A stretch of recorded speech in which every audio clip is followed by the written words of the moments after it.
We would like to acknowledge now first the presence of Senator Miriam Defensor Santiago. Because of her current situation, we will allow a little bit more leeway than the normal 5 minutes given to each senator. But we would also like to, after Senator Miriam asks her questions, go by the sequence of arrival from the senators. Senator Soto, you have an additional question, clarification, sir. I thought you were going to ask if we are going to object. I will object if you do not allow her to speak first, because I know she will be able to breathe more life into this investigation. Thank you, Madam Chair. Thank you for your manifestation, Senator Soto. I think we share that opinion, and we will allow Senator Miriam now to ask her questions. Ma'am. I would like to thank Senator Soto for his kind words.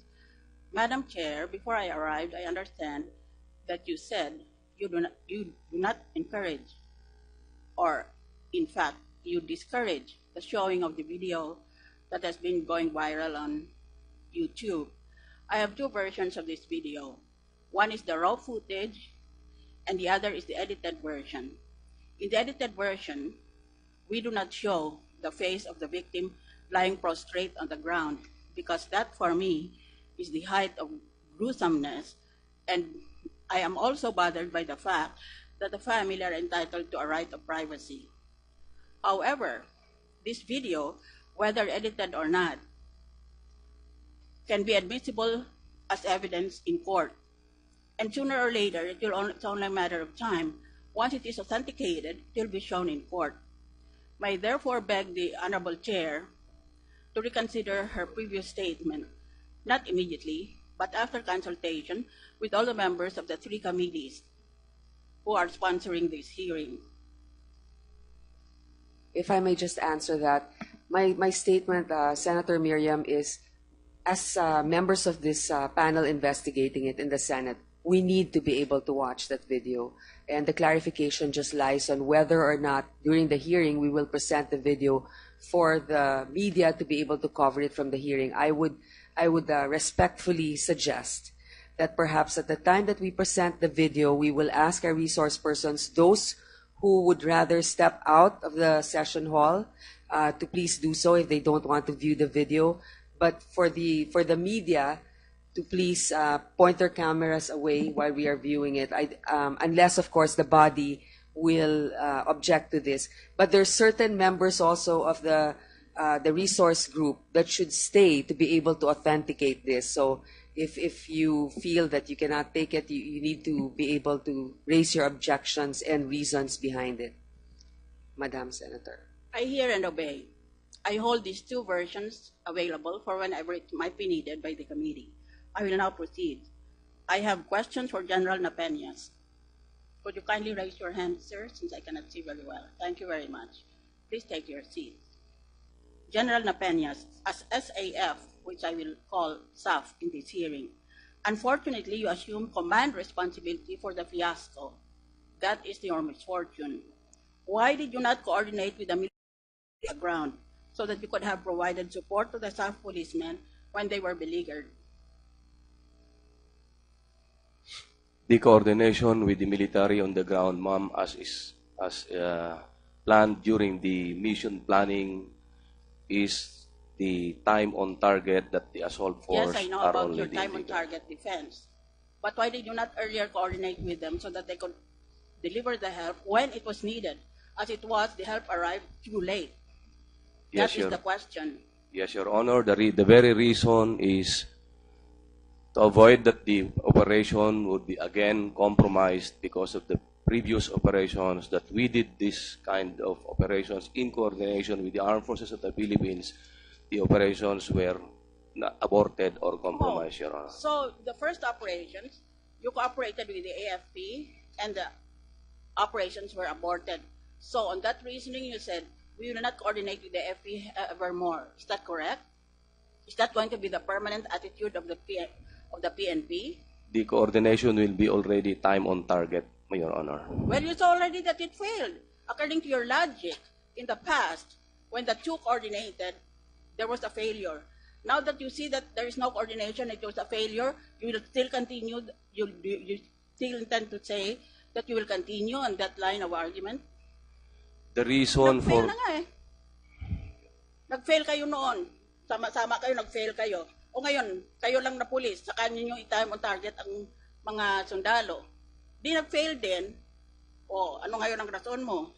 Your Honor, if I may qualify, Yes, of course. the operations in January 25 of 20, I'm sorry, April 25, 2014, it was not really a complete failure.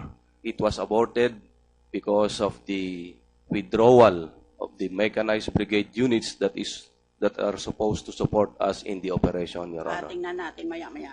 Why did you fail to inform Acting PNP Chief Leonardo Espina about Oplan Exodus?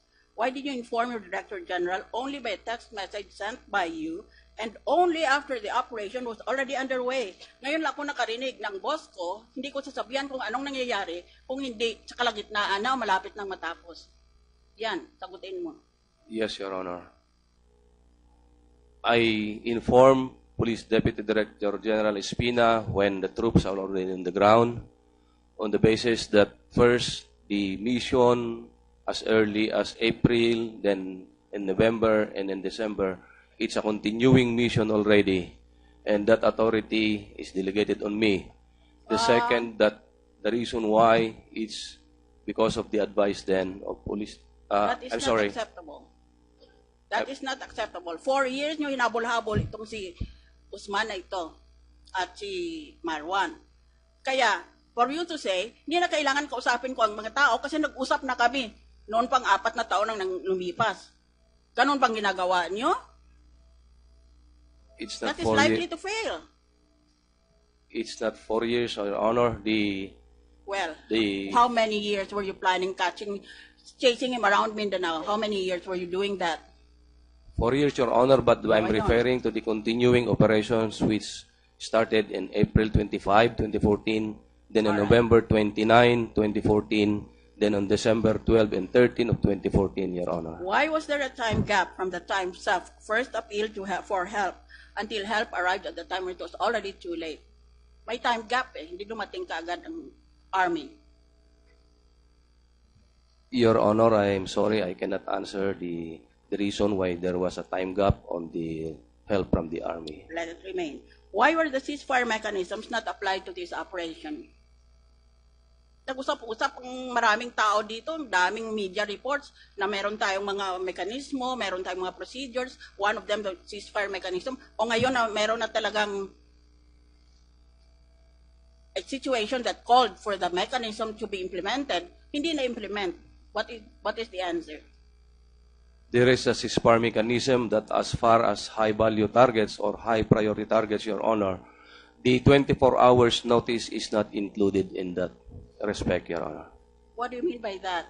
If there's a surgical strike, you don't need 24 hours notice. Yes, Your Honor, that is the exception if the target is high-priority or high-value Ganito targets, na lang. Your Honor. When did the operation start? I submit to you, sir, that the timing was very bad. The Muslims are already awake before 5 o'clock because at 5 p.m. they start the first prayers for the day. Kaya kayo nahuli eh. Kasi gising na silang lahat.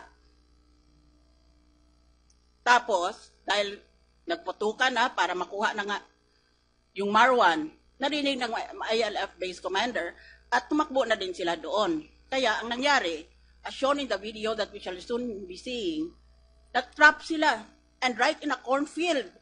In a cornfield, maisan. Tapos wala namang prior na strategizing on how to best enrich the security of that area and how best to use the trees around that area so that hindi matrap. As it was, they were like rats, drowned without any prospect of support. They fought heroically. These 44 are heroes of the country, but they ran out of bullets. They fought under the run out of bullets. Oh, eh bakit? Ang dami kong pagtatanong dito. Ang una na lang ay ganito. Sa intelligence na ito, bakit hindi kayo pumunta ng maaga pa para hindi pagising ang mga Muslim? Kasi alam nyong alas 5 ng umaga ang first prayer nila, dapat pumunta ka mas maaga pa, alas 4 halimbawa mo. When did the operation start? The operations started as early as January No. 24, In terms Your of Honor. time, that day. Yeah. The time that Anong the assault force should reach the target, according to plan, Your Honor, it's at 2:30 in the morning. Oh, pati sila umabot doon. Ano na naman ngayon ang rason ninyo? Yun ang plano ninyo. Bakit hindi nagayari yon? There were intervening factors that happened along the way, Your Honor. That means you're a failure. You're incompetent. Because you cite intervening factors. When you make a plan, there should be no such factors. The plan should proceed very smoothly, if not perfectly. The currents were very strong. The terrain was not was worse than we thought. Ang daming rason doon. Kayo nagpaplano eh. Ang problema sa iyo, sir, is that you are assuming full responsibility for the operation. As I will show later, I doubt very much your statement that you were in full or sole control of that operation. That is why my questioning should not be taken as if I have prejudged you as guilty. I'm only showing na maraming pagkamali doon sa operation na yon, ang timing niya, ang execution niya. At papakita ko maya-maya na hindi nagaling sa iyo lahat ng detalye na yon. Kaya hindi ka dapat, you should not be blamed for the whole fiasco. Ngayon, ang SAF may defensive position sa cornfield without any cover. Saan ang platforms mo? Saan ang army mo? Saan ang navy mo? Saan ang ground troops mo? That was my original question. Pagkatapos, they were trapped there dahil nagising ng BIF, ang MILF, doon sa kapakapatay kay Marwan, at nagising na rin ang BIFF. So the men literally walked into a trap. There was nowhere they could go because their escape routes were fully covered already by the gunfire of the enemy. That is why we call this a massacre, not an encounter. This is not an encounter. It was a massacre. Dahil pumunta sila dyan sa gitna nitong quadrangle na ito, dyan sila. Wala silang cover dito sa mga punong kahoy na ito. Wala silang cover from the air or from the sea, if there is any. Dyan lang sila. At kulang pa sila ng bala. Kaya, nang naubos ang bala nila, all that the MILF and the BIFF did was to go there and shoot them individually one by one. That is a violation, a direct and brutal violation of the Geneva Conventions of War. When the enemy is already in French or to combat, ibig sabihin he's no longer able to fight back. He should not be done any longer harm, but he should be taken as prisoner of war if necessary and if that is available. Hindi inisa-isa sila eh. They were just sitting ducks there.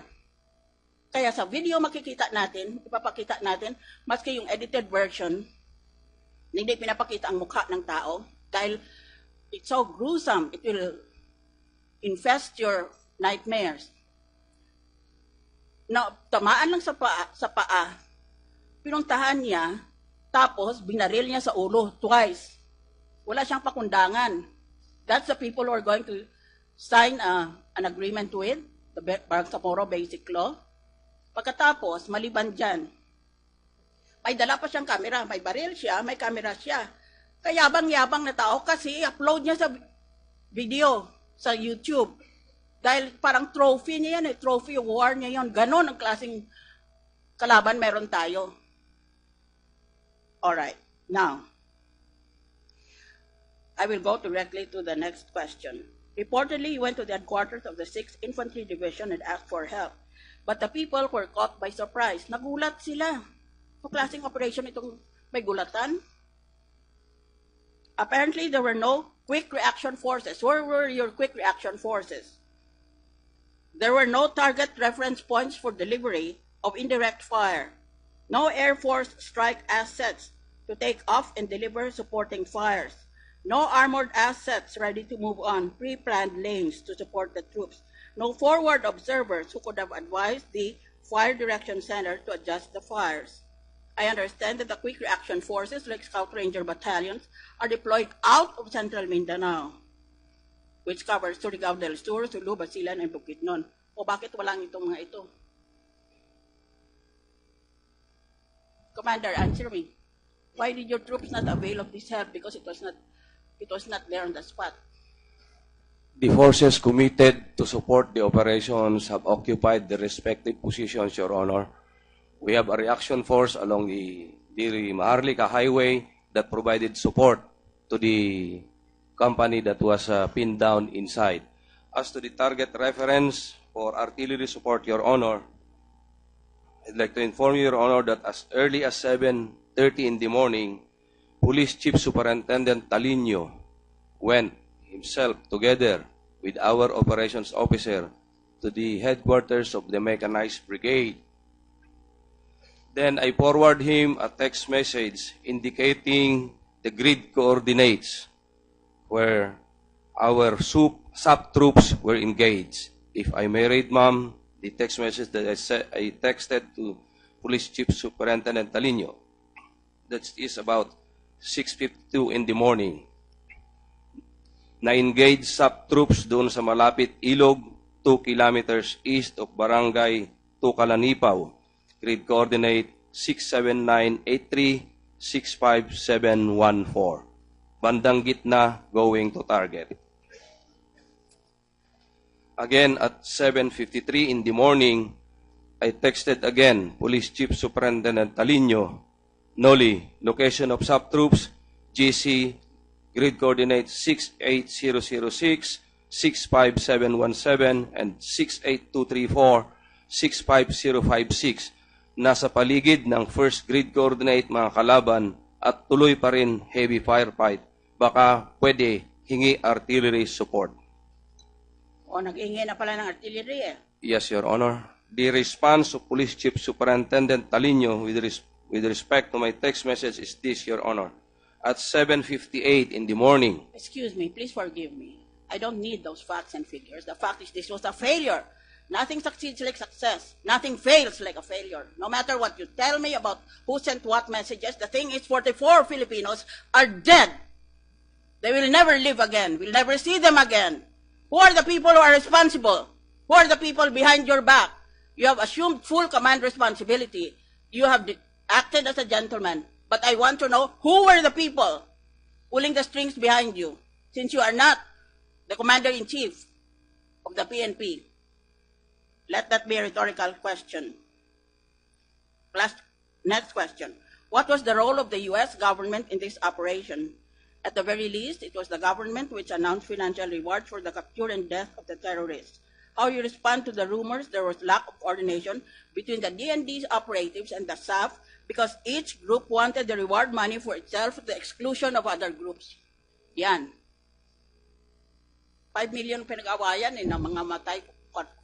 Your Honor, may I respectfully say that the reward will never go to any police organization, to the SAF, or to its members. It would be given to the informant, as it's always been the policy of the U.S. government not to give that one to the police operating Sinong informant nyo? The intelligence aspect of the operations, Your Honor, is beyond my involvement. It is the intelligence group of the Philippine National Police who has that, Your Honor. Thank you, Mr. Napeñas. Please forgive my abrasive method, but I am shocked and traumatized by this event, just like millions of other Filipinos. Question for Secretary Voltaire Gasmin. I can see you right here. Secretary Gasmin, the social media is rife with gossip that there should be a coup d'etat. It is in effect an attack against President Aquino. But I have intelligence as of yesterday that leaders of certain alphabet soup acronyms who are familiar with the public had a recent meeting because they wanted to discuss how to stage a coup d'etat, who should be installed as president, and even their contributors were there. I am sure that the NDR is aware of this development. What steps are DND taking to avoid a coup d'etat? Because no matter how bitterly I criticize President Aquino, I am a lawyer and I still remain standing behind the rule of law. If he should leave his office, let him leave it at the proper time, but not by extra legal means, such as a coup d'etat, which is a crime under the penal code. all of those planners can be arrested immediately because like any other crime under the penal code, the crime of coup d'etat has 3 stages. Number 1, attempted. 2, frustrated. 3, consummated. So, arestuhin na sila dapat. And they're being financed by a man who already knows who is a very rich man. So, what is the DND doing? Your Honor, we indeed received those reports, and we are still in the process of verifying and confirming all these reports. As far as coup d'etat is concerned, it will entail the support of the military, and we are very confident that the military will not be involved in this coup d'etat, Your Honor. You and I know who these people are. They've been engaging in this cottage industry for many years in our country. It's time they were put to a stop and they learned their lesson. I will now go to another subject matter, Mr. Secretary. The Department of National Defense includes the Anti-Terrorism Council created under the Human Security Act of 2007. It is headed by the Executive Secretary as chair, the Secretary of Justice as the vice chair, and includes the Secretary of Foreign Affairs, the Secretary of National Defense, the Secretary of the Interior and Local Government, the Secretary of Finance, and the National Security Advisor. The law specifically states that, quote, the Anti-Terrorism Council shall implement this act and assume the responsibility for the proper and effective implementation of the anti-terrorism policy of the country. And there are many other provisions on the same tenor. My question is very simple. In all the reports that we hear, both here in the Senate hearing and from the media and around us, there's never any mention of the Anti-Terrorism Council. Did it play any part at all in this operation we're talking about? And if not, why not? Sabi ng batas, yan ang trabaho eh. Basta may anti-terrorism movement, dapat yan under the control and supervision immediately ng Anti-Terrorism Council. It's headed by the Executive Secretary and it is composed of various cabinet members. Eh bakit wala tayong naririnig tungkol sa Anti-Terrorism Council? Bakit ito lang si General Defensor ang naririnig natin?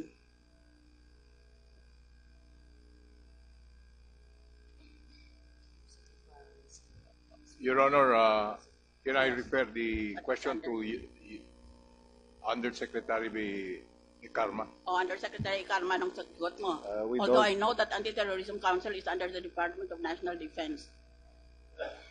Ba't wala kayong kakibo-kibo? With all due respect to Your Honor, I was about to answer, but the Anti-Terrorism Council is in charge of formulating... I already explained why. Just answer me.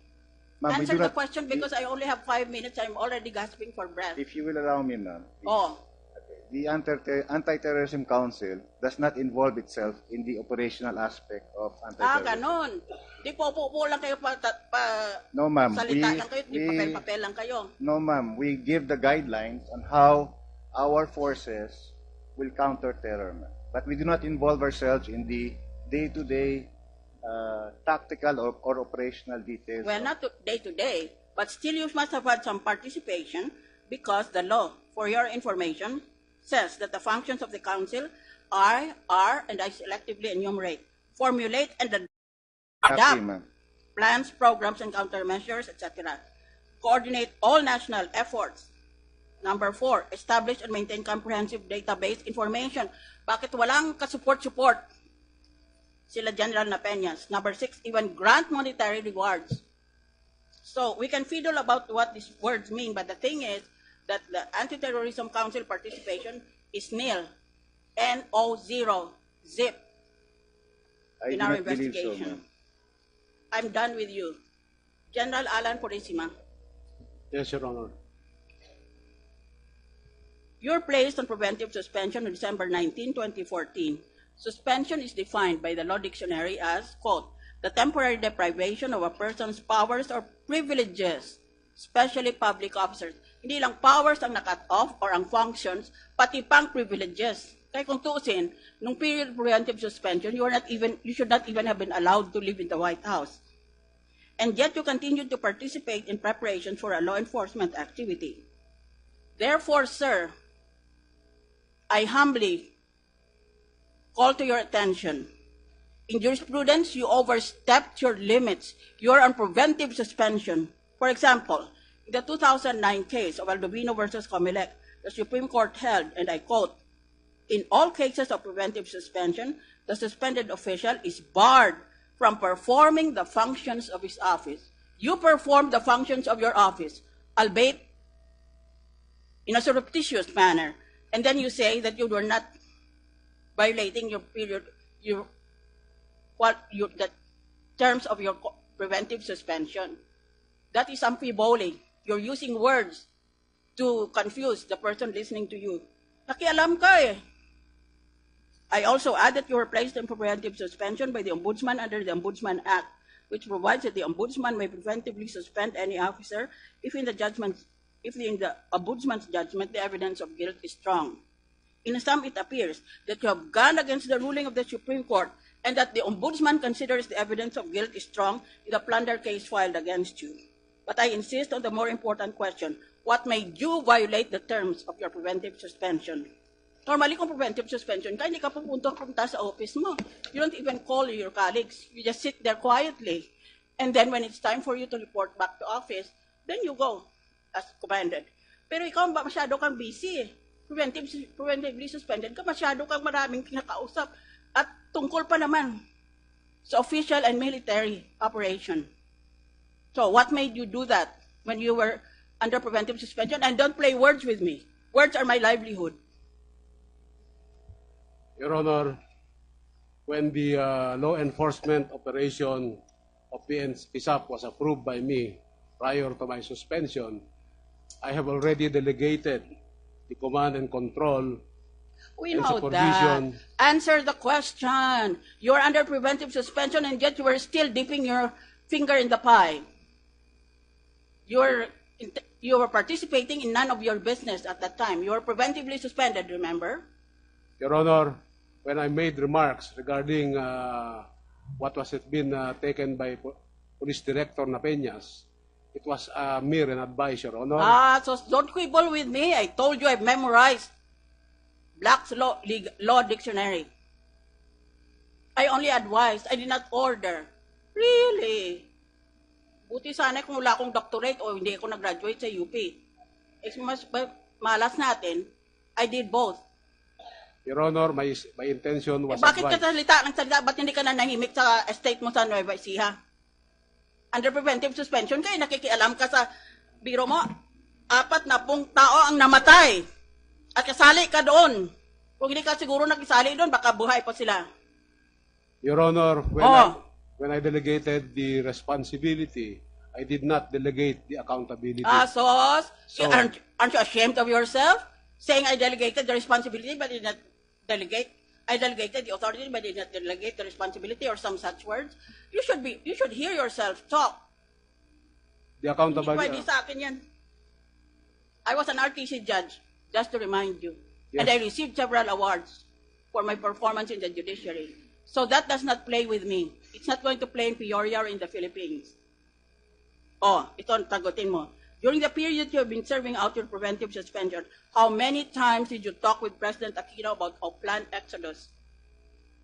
Nung panahon na preventively suspended ka, ilang beses mo nakausap si Presidente Aquino tungkol sa impending operation? Once, Your Honor. Once.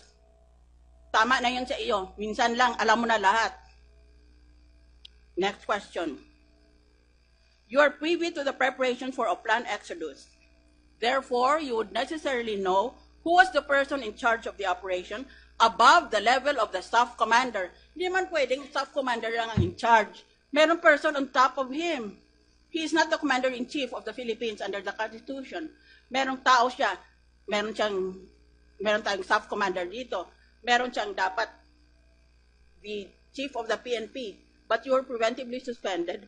And then, your substitute, who was the acting chief of the PNP, was purposely kept out of the loop of information. So he was absolutely kept out together with the Secretary of Interior and Local Government. Kaya, sino ngayon ang nagre-report? Kanino siya ngayon nag-report? Your Honor. Who was the person? Your Honor, Above the level of the staff commander. Ikaw? no, Your Honor. Mukhang ikaw eh. I have already delegated, Your Honor. Si President Aquino. Dalawa lang naman kayo eh. No, Your Honor. I have already Sino ngayon who was the person who was responsible above the level of the staff commander? Sino? Your Honor, Dahil eliminate na lahat eh. when the delegation of authority, Your Honor, was given, it was already the call of the SAF commander to perform the lahat na lang ituro nyo, staff commander. 44 men are dead and you're all pointing fingers to the staff commander. Common sense dictates. Sentido común na lang ho ito eh. Hindi naman siya ang pinakamataas eh. Sino mas mataas sa kanya? Ang chief ng PNP, ikaw, pero preventively suspended ka. Tapos yung kapalit mo na the acting chief, ayaw ninyong sabihan. Wala siyang kaalam-alam. Kaya sino lang nakaalam? Si President Aquino at ikaw. That is why, Saka sina Peñas. That is why, Your Honor, I am held accountable of the operation. That's why I resigned, Your Honor. Ay, sus, maniwala naman ako. If President Aquino himself give the direct order for a planned exodus to begin, and don't give me the song and dance about, matagal na kasi ito, so I did not have to order them, they just acted on their own, so wala akong pakialam doon. Answer the question. Was it President Aquino who told you? You were preventively suspended. On your own, you meddled in something that was no longer none of your business. No, Your Honor. O sino how do you say in Tagalog? Sino nag-engganyo sa iyo? Makialam ka. Sino nag-udyok sa iyo? It is the delegated authority, Your Honor. You're always returning to delegated authority. I do not accept it. Next question. In advising General Peñas not to tell Secretary Rojas and General Espina about the start of a planned exodus, was there a problem of trust with these two officials? Wala ba kayong tiwala kay Rojas at kay Espina? Hindi kasi maintindihan eh. Ito ay PNP operation. Ang PNP under sa Secretary of Information and the Secretary of Interior and Local Government. Bakit ang pinaka-leader ninyo ayaw ninyong pagsabihan tungkol sa operation na lawfully fell under his jurisdiction? Bakit wala kayong tiwala sa kanya? Meron po kaming tiwala, Your Honor, with the OIC of the OIC PNP and the Secretary of Interior and Local Government. However, Your Honor, in the design of the plan of PNP SAF, it stated that everybody will be informed time on target. Ay, time on target, hindi naman sila sundalo, natatakbo sila doon. Time on target, yung ginagamit mo yan during the theater of war, when there's a war going on or a battle or some such armed clashes of violence. Your Honor, may I explain? We're talking about civilian eh. Your Honor, may I explain time on target in the police No, parlance? I understand what it is. Thank you. Next question for the MILF. Ms. Chairman, may I call on Chairman Iqbal? Chairman.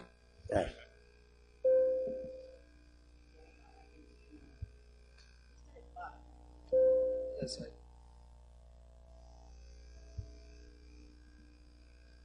We have been acquainted at the hearing on the BBL on the issue of constitutional amendments.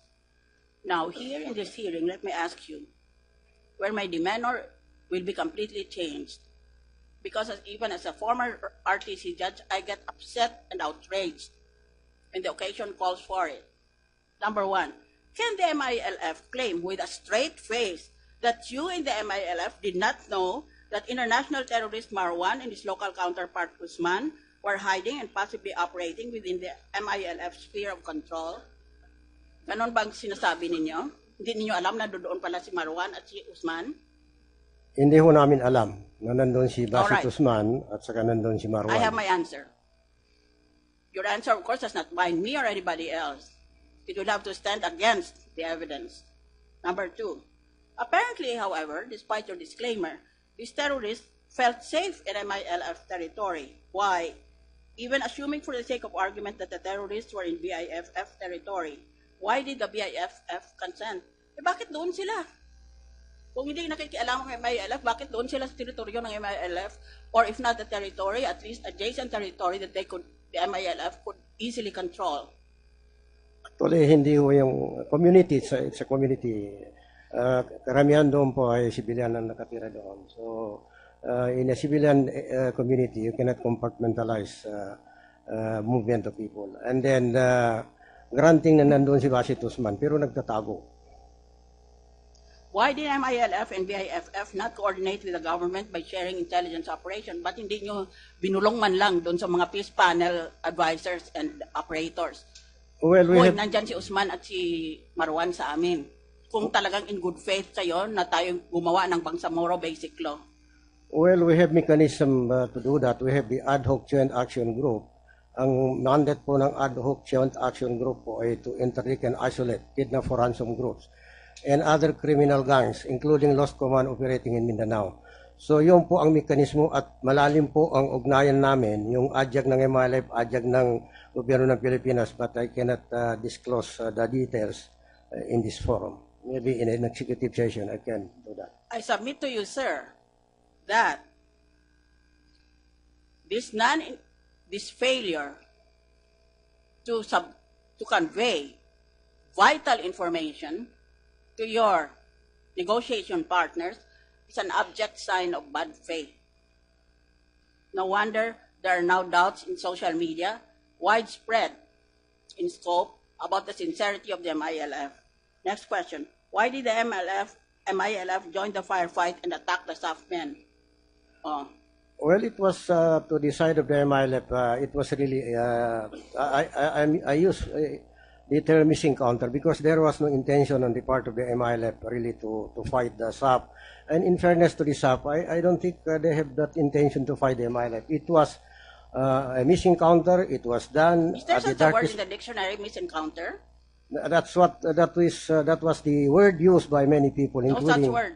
Missing counter po. Kasi may ceasefire po eh. Encounter man or carnage man. We can choose our own vocabulary. Go ahead with your encounter term. The encounter or missing counter, hindi permitted to use it, happened at the darkest part of the night, alas 4 po. Alas 4 ng umaga, madaling araw po yun.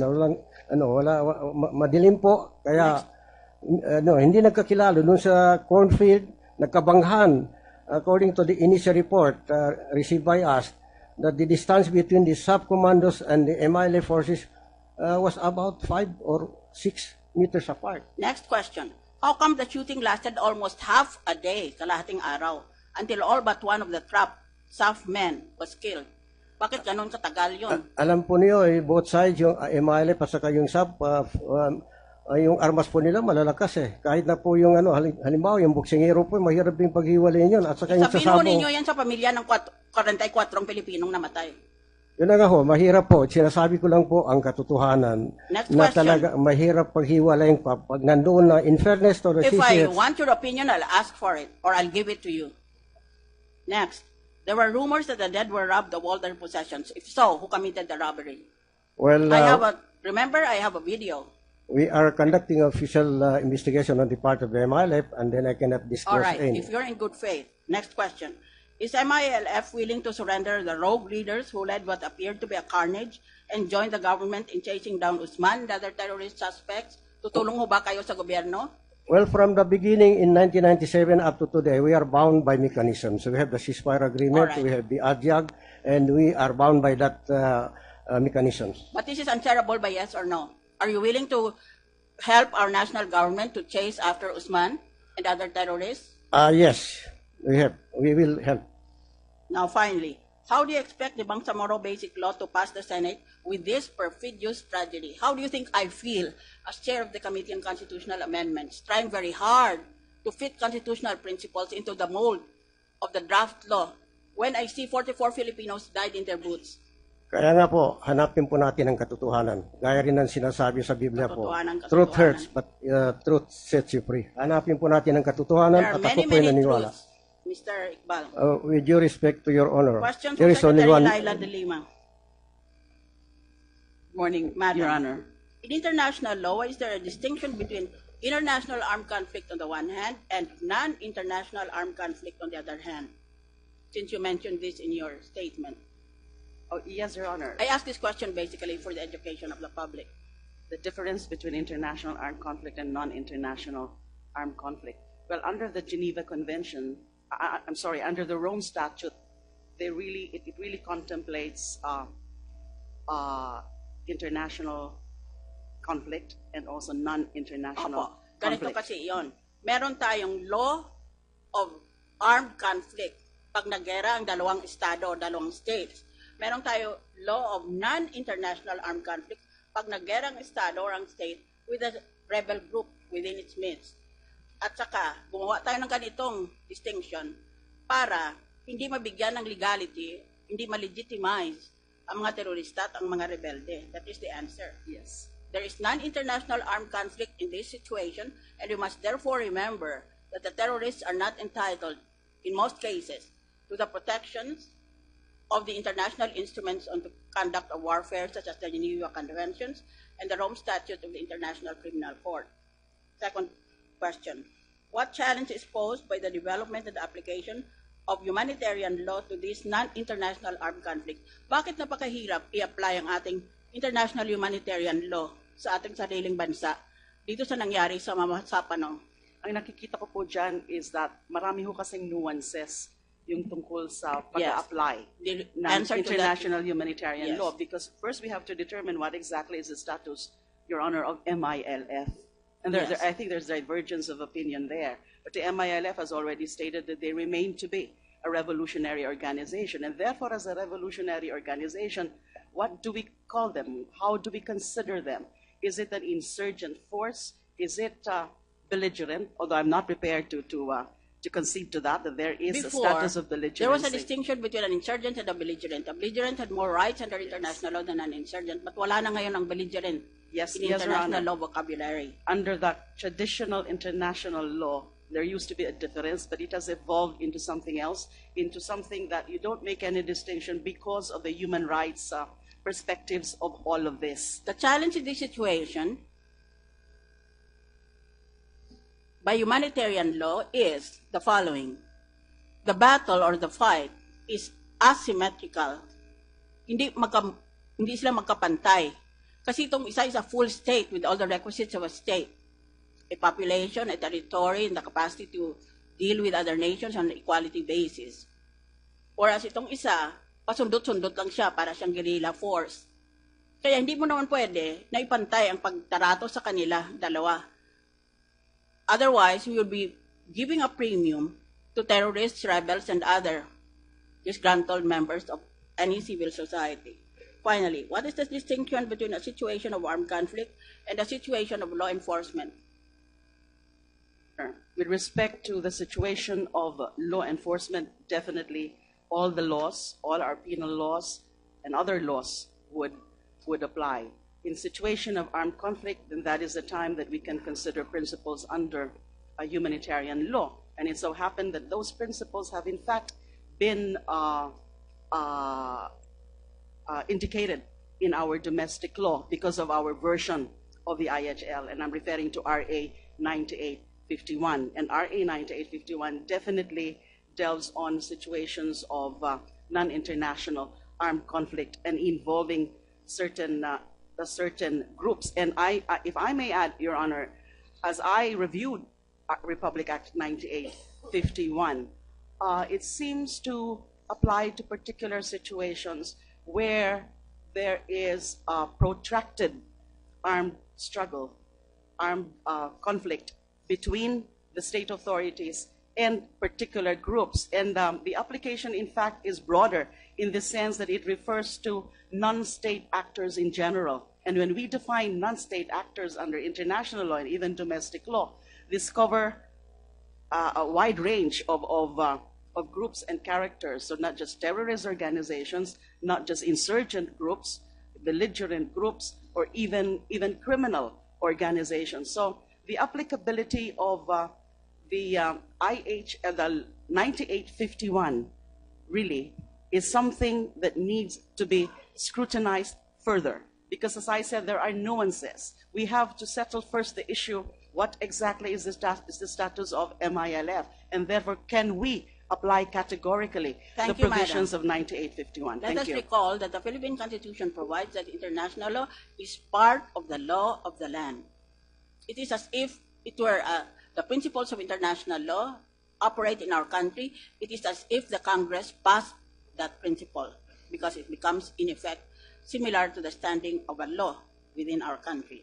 The question is, does international law cover non-international armed conflicts? The answer is self.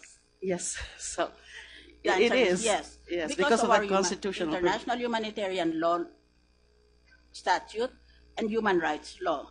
For example, it is important for the MILF and the BIFF to be informed of this fact because they seem to be oblivious of it. The Rome Statute of the International Criminal Court includes non-international armed conflict in the concept of war crime. So I submit that what happened to the 44 Filipinos was a war crime committed by the MILF and the BIFF. And then, may I just go to this point? You said yesterday or 2 days ago that because the PNP is purely civilian in character, there's no such thing as a line of command because that is a military concept. Does that provision in the Constitution, and I have my Constitution here, I believe, defining the PNP as civilian in character, does that prevent the PNP from developing by analogy its own concepts like line of command? Is there a preventive effect on the language employed by the Constitution about the civilian character of the PNP? Does it prevent other terms from the military to be incorporated in the language of the PNP? There is nothing in the Constitution Nothing. or any law Thank which you. prevents that, Your Honor. Next, perhaps the last, Mrs. Chair, because I'm aware that you are about to treat me like we were in a cornfield. No, Madam, they've given you much leeway. We know that your time is also limited being here. So we gave you more than 5 minutes actually, ma'am. General Katapang. General Katapang, the chief of the AFP. What did President Aquino do when he was informed early morning of that Sunday of the impending massacre of the SAF? What did he do? I don't know, Your Honor. I thought you were in a huddle with him during that Sunday. Your Honor, Madam Chair, we were there together in Zamboanga City to assess the situation because of the Giwan bombing, where a lot of lives were. That is a diversionary tactic. I have absolutely no interest in Zamboanga or whatever happened there. You're addressing the question of why was the president in Zamboanga ready to receive the head of the terrorists? I'm not interested in that. My interest is, what did you do when he was informed of the impending massacre? Your Honor, he was not informed about that operation. He was not informed. All right. For General Napeñas, you said that under our planned exodus, the MILF was listed under enemy forces. You also said that the president was briefed until January 9. How detailed was the briefing given to President Aquino? Did the briefing include a listing of the friendly and hostile forces? What was the president's reaction? Sinabi mo ba na magiging kalaban ng SAF, ang MILF at ang BIFF, na si Presidente pa naman napaka-strong, passionate advocate of the Bangsamoro Basic Law? That's why I'm asking this question.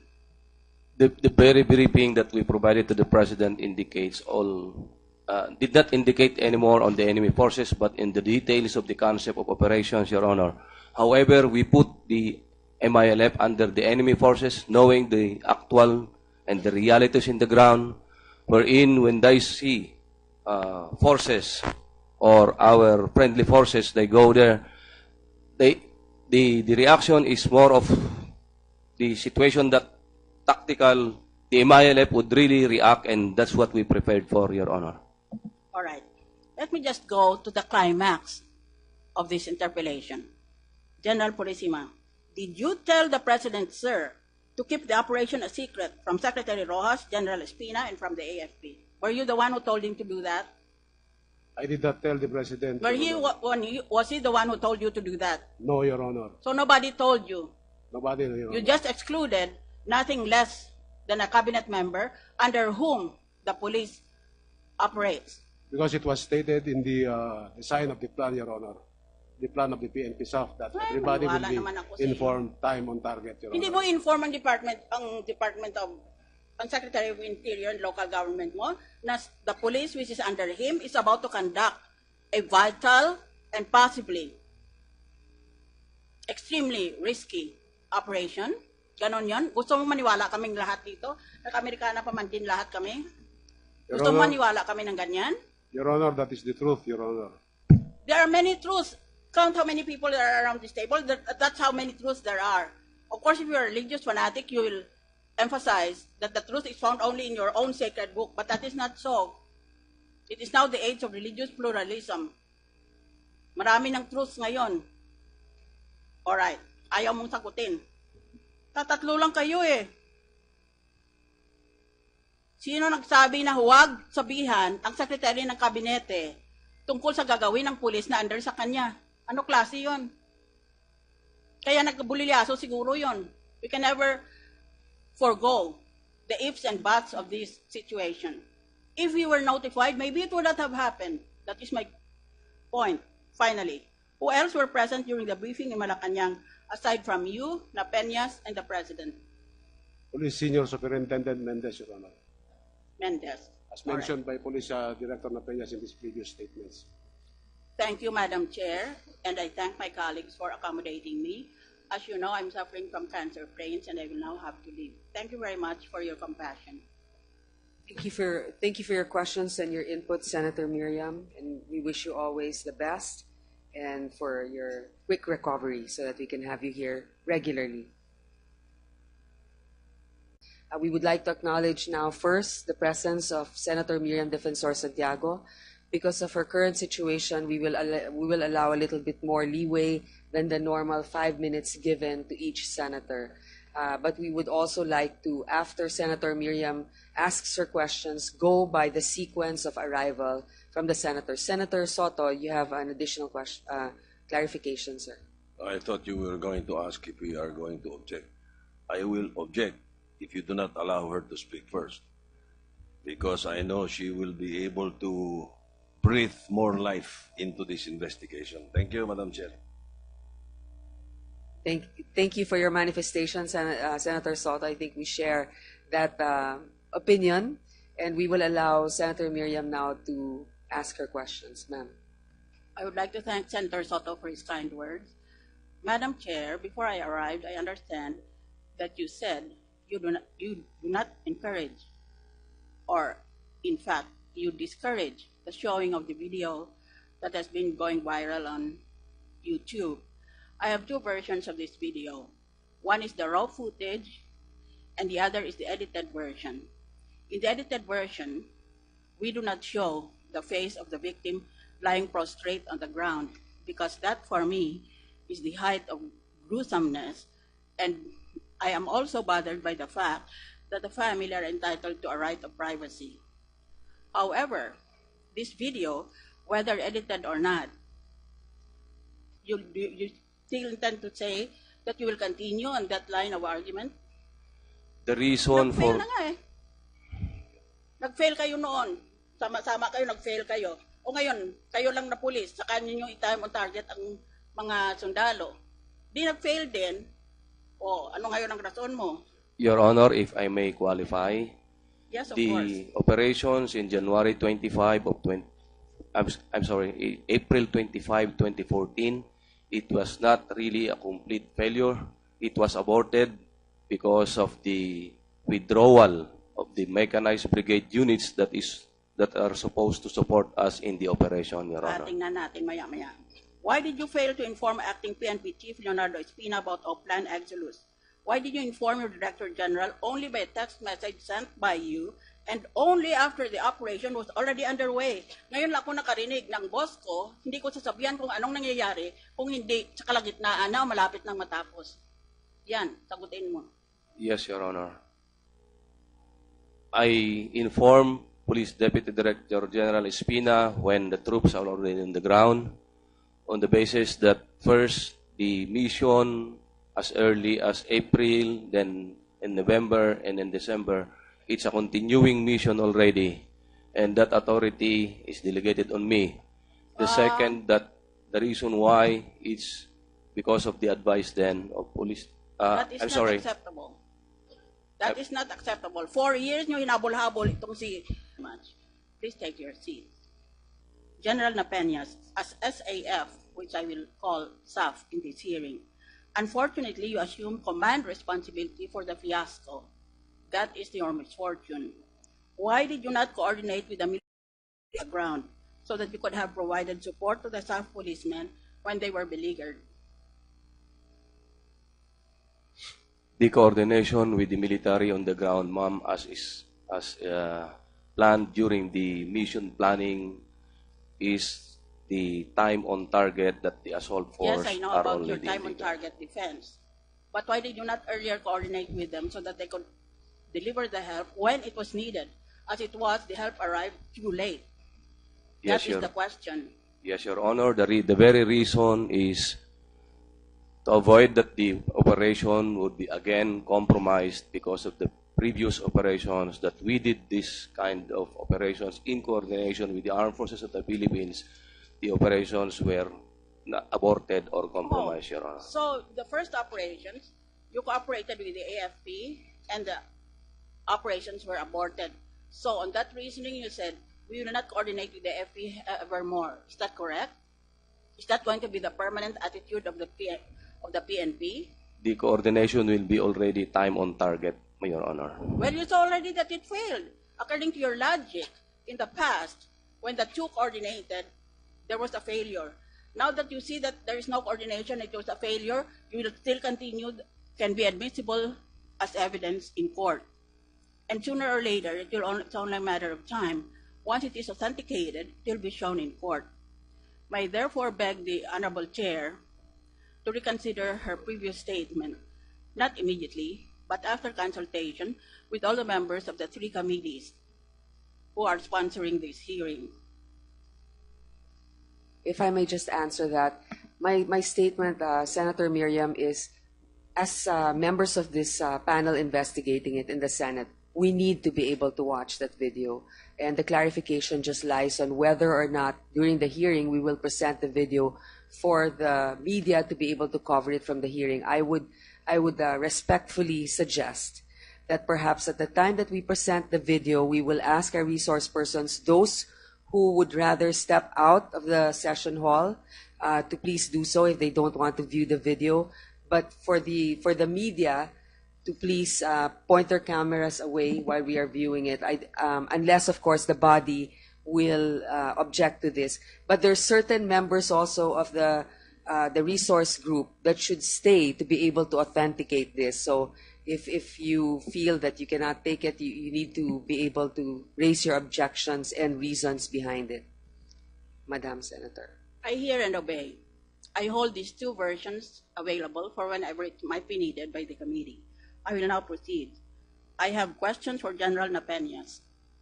Could you kindly raise your hand, sir, since I cannot see very well? Thank you very much. Usman na ito at si Marwan. Kaya, for you to say, hindi na kailangan kausapin ko ang mga tao kasi nag-usap na kami noon pang 4 na taon nang lumipas. Ganun bang ginagawa niyo? That is likely to fail. It's not 4 years, Your Honor. How many years were you planning chasing him around Mindanao? How many years were you doing that? 4 years, Your Honor, but I'm referring to the continuing operations which started in April 25, 2014, then on November 29, 2014, then on December 12 and 13 of 2014, Your Honor. Why was there a time gap from the time SAF first appealed for help until help arrived at the time when it was already too late? May time gap hindi dumating kaagad ang Army. Your Honor, I am sorry, I cannot answer the reason why there was a time gap on the help from the Army. Let it remain. Why were the ceasefire mechanisms not applied to this operation? Nag-usap-usap ang maraming tao dito, daming media reports na meron tayong mga mekanismo, meron tayong mga procedures, one of them the ceasefire mechanism, o ngayon na meron na talagang a situation that called for the mechanism to be implemented, hindi na-implement. What is the answer? There is a ceasefire mechanism that as far as high-value targets or high-priority targets, Your Honor, the 24 hours notice is not included in that respect, Your Honor. What do you mean by that?